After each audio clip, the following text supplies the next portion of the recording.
Баршаңызға сәлем, сіздермен бірге Гүлнұр. Бүгін сіздерге тез дайын болатын және де дәмі тіл үйіретін өте жұп-жұмсақ бауырсақты дайындау жолын көрсететін боламын. Осы YouTube каналымда аптасына 2 рет жаңа рецепт шығарамын. Сол үшін каналыма тіркелуді ұмытпаңыздар.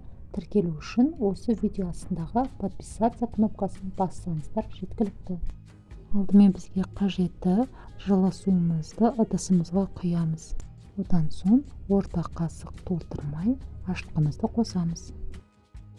Ашытқымызды сәл араластырып, одан кейін бір ас қасық қант қосылады және орта қасығымызды толтырмай тұзды да қосамыз. Ендігі кезекте көріп тұрғандарыңыздай сұйық майды да қосып барлығын араластырамыз.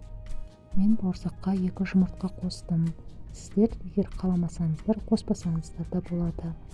Содан соң електен өткізілген ұнымызды аздаған мөлшерде қосып отырып, қолға қатты жабыспайтын орташа қалыптағы қамырды илеп тынықтырамыз.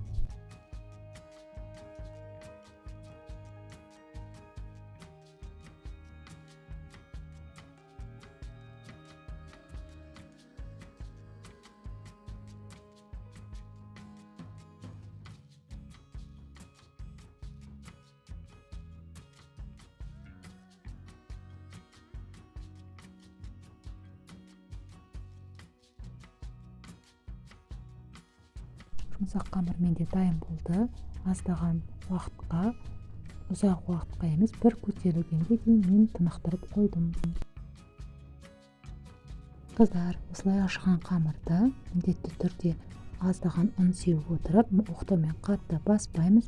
Арнайы бір пішінге келгенше жазып аламыз да, мендегі осы тіспен енді сіздер өз қалаған формаларыңызда барлық осылай бауырсақтарды бір пішінге келтіріп кесіп бастаймыз. Және де қатты жұқартпаймыз. Бауырсақтар орташа қалыпта, қалыңдығы тым жұқа қылмай осылай кесіп шығамыз.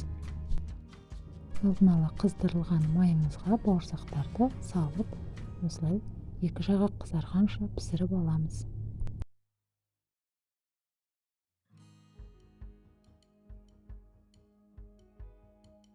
Видеоның соңына дейін менімен бірге болғандарың үшін рахмет.